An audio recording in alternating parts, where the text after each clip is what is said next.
Hi everybody, John Cena here and welcome to FunkQuest Season 2 Quarter-Final 3, and we have two returning Funksters back to the show this afternoon. And just a reminder, if you've never listened to the show before, you'll kind of work out what it is, but these ladies, who are going to make it look quite easy, have to pick their own questions. They just don't know what they are. So first of all, let's get into it, and let's say, Lisa, tell us who you are, where you're from. Yes, I'm Lisa Pezik. I was born and raised in a small town of Pennsylvania, but married up, literally, married a Canadian, moved to Canada, live outside Toronto, and I'm a business strategist, former nurse, wife, and mama. Excellent. And tell us who you are, where you're from, and what you do. I'm Ann Smith. I'm a professional actress and an amateur metal detectorist. I live in Barrie, Ontario, Canada, which is about the same distance north of Toronto as Lisa is west. Excellent. So usual rules apply, but if you are a long-time listener, there won't be no Twitter poll, so you've just got to think as you're going along which of these ladies is going to give you a thought, an idea, or a suggestion, and they're going to make it look quite easy, but it's actually, remember, pretty harder than what it seems. So who should go first? Lisa, you're top in my little screen, so I'm going to ask you to go first. Question 1. I have to go with the pizza in honor of my little guy. How many questions do you ask? Oh my gosh. Can I even put a number on that? Can you make a number up? I am at least 5 questions deep of why. Good. Because I find that a lot of times we answer the safe question when we want to get to the root of something. We go just to our comfort zone, and the real reason behind doing something, the real why, the real fear we may have, the real worry is at least 5+ questions deep. And I learned that my son loves to know how things work, like why certain things work certain ways and the cause and reaction of things. And I've kind of adopted that even in my adulthood of really trying to go 5 questions deep to go, well, why? Why does that happen? Why is that? Take something to bits. We always say at least 5 to 7 is what we would always say. Yeah. 5 to 7, out of time. So remember that it is a minute to answer the question which they've not seen before. So Anne, you get question 1. Bars of gold, cityscape, or some kind of 1980s machine. I remember using 1980s machines, so yes, I'll take the printer. Go with that. Yes. Where have you seen a ghost, or have you seen a ghost? Oh my goodness, imagine you asking that. I grew up in a house that was built probably in around 1903, 1912, that area. And I had no idea about ghosts when I was 4 years old, but yeah, I saw a disembodied hand through the hinge crack of the door, if you know what I mean. Yeah. When the door is standing ajar, there was this hand beckoning like this. And I was rather disturbed by that, but you know, kids, they I don't know, there's a hand. Later, when I told my sister, who is a fair bit older, if I was 4, she was about 15, and she said she woke up one day and saw a little girl wearing a long nightgown standing by her bed, and she said, "Anne, go back to bed." Well, it wasn't me. So it turns out that the house was built of timber from a shipwreck. Oh. So what can I tell you? There's something inherent in that wood, I guess. Yeah. Interesting stuff. I don't think I've ever seen a ghost. I just sit there like a grinning idiot if I got that. And question 2. Some apples, a snooker table, a peace and happiness sign, or some fireworks? It's a long time since I've played snooker, but I enjoy it, so I'll take the snooker table. Where do you last find satisfaction? And it's a family show. That's kind of personal. Well, yeah, what you can tell us about. It was, my husband gave me an early birthday present on Saturday. My birthday's not for a couple of weeks, but we were up at the cottage in Muskoka, and he came up to the cottage and said, "Anne, change your clothes and come down to the dock." There was a float plane at our dock. He had chartered it to take me to an island in Georgian Bay for a fish and chips dinner at a particularly noteworthy restaurant that is only approachable by air or boat. Oh. So that was immensely satisfying because he was actually able to surprise me. I'm notoriously difficult to surprise because I'm always, I've got my spidey senses going all the time. Yeah. He had me completely surprised. It was immensely satisfying. He is getting huge brownie points from all my friends, I can tell you. All the girls are going, oh, and all the guys are going, Lisa, question 2. Peace, love, and happiness, please. Peace, love, and happiness sign. What achievement are you most proud of? I immigrated up here with my husband in 2006. And we were just talking about this before we hopped on. I knew nothing about Canada. I thought it was like the United States and here's Canada. But different. And I can remember looking at the map going, oh my, it's huge. Yep. Yeah. I'd never been here. I knew nothing about the culture, but I led with my heart. And the two of us together, I thought, we'll figure it out. I had to move away from family, friends, job. I took for granted even being able to just go out and get groceries. And I used to be the kind of person that was, if I didn't know where I was going, this was like before GPSs. If I didn't know where I was going, I didn't want to drive there. My dad used to take me finding the place before we went there. So afraid of going somewhere unknown. And I moved to a completely different country for love. 3, I think it's Lisa to go first. You got some tents, a thermometer, some kind of gridiron people or a tractor. Ooh, those mountains are gorgeous behind that tent. So I'm going to pick the tent. The tent. What would your secret agent code name be? And if you tell us, remember, they've told the world. So just if you ever want to use it, then... Code name. I think it would be detective. Yeah. Fierce. Super. And ferocious. Well, you don't strike me as very ferocious, Lisa. Oh, you get in the way of my family. You get in the way of my dreams.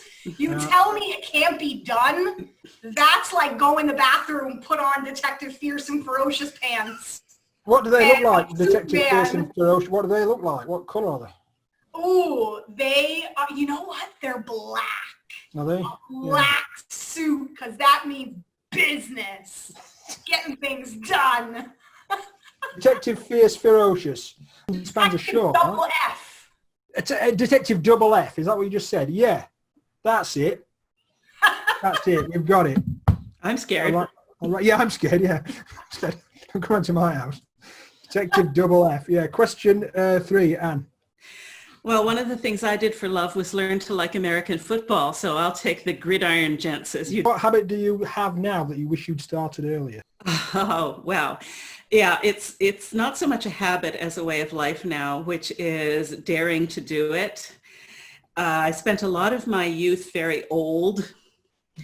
I was always considering the ramifications of everything my idea of ramifications are like a fractal, this splits to that, splits to that, splits to that. And so I got myself so overthunk that I just didn't do. Whereas now I have permission to make mistakes. So I do stuff. I try things. I met my husband by answering an internet personal ad. Can you go any further out of my comfort zone than that? That's cool. Yeah.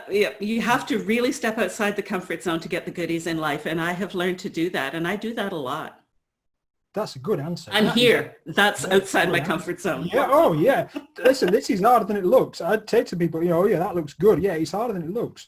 Yeah, it is. Lock up with somebody you've never met before and answering quite personal questions. Thank you for that. You're welcome. Good answer. And you're going to get rewarded with question 4, which is some jellyfish, some stamps, a xylophone, and a parachutist. This is hard because I collected stamps when I was little and I want to skydive and I had a little tiny xylophone like that. So for nostalgia's sake, I'm going with a xylophone. When is it okay to tell a lie? Never. Never? Never. Lying is contrary to truth with the capital T, which is the way to live. If it seems necessary to tell a lie, it's better to say nothing. if you can't think of something good to say about that topic, don't talk about it. So what happens if you ask, would you give somebody an honest answer then? Do I look okay in this? You say, And honesty, there's two things you have to understand. There's honesty and there's integrity. Honesty is phoning your boss and saying, I tied one on last night. I am completely hungover. I'm not coming into work. That's honest. Yeah. Integrity is waking up in the morning, peeling your tongue off the roof of your mouth, gargling, putting on your big boy pants and going to work. Going to your boss and saying, I might not be at top productivity today because I had too much to drink last night. That's integrity. I try to live with integrity rather than with just plain honesty. That's a good answer. Very good answer. Yeah. Lisa, question 4. You've got the jellyfish, the stamps, or the skydiver guy? Oh, I'm like cringing, which is why I'm going to pick the jellyfish. I don't like swimming where I can't see like the bottom. So I'm going to cringe and pick that one. Which sound do you like the least? You know, nails on the chalkboard. I grew up Catholic school, straight from kindergarten, straight through college. And those nuns, I had nuns that still taught me. And they would just put the hand on the chalkboard. They didn't even do it. It's like when your dad would give you like the look across the kitchen table and he like sat up a little bit straighter. Yeah.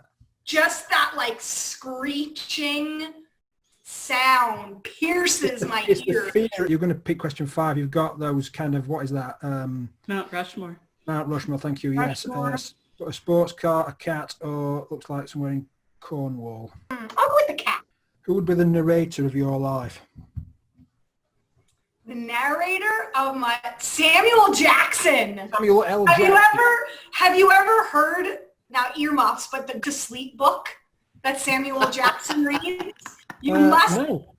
Oh my gosh. It's like my kid wants a drink. He's asked me 74 times, go to sleep. It's like a kid's book narrated potty mouth by Samuel Jackson, but it like he tells it like it is. Yeah. Like crass, sarcastic, but truthful about, you know, sometimes we paint these pictures that marriage or parenting or entrepreneurship is rainbows and butterflies and sunshine and lavender field. And we forget about the mucky part of it. That's totally normal. And he speaks right to the muck in a hilarious way. And I just love his like sarcasm. And question 5. I'm very fond of fast cars, and I know that I would look exceptionally good in a 1961 Corvette convertible. So I'm going to take the red car. Who is the luckiest person you know? The luckiest person I know is my husband because he married me. Oh. No, and the reverse is the luckiest person I know is me because I married him. Yeah. I got married. I was an oldlywed. I got married for the first time at 48 years old. And I was plenty set in my ways. And this intrepid fellow still wanted to spend his life with me, even though he's an engineering geek and I'm an artist freak and he thinks in linear patterns and I think in big fluffy clouds.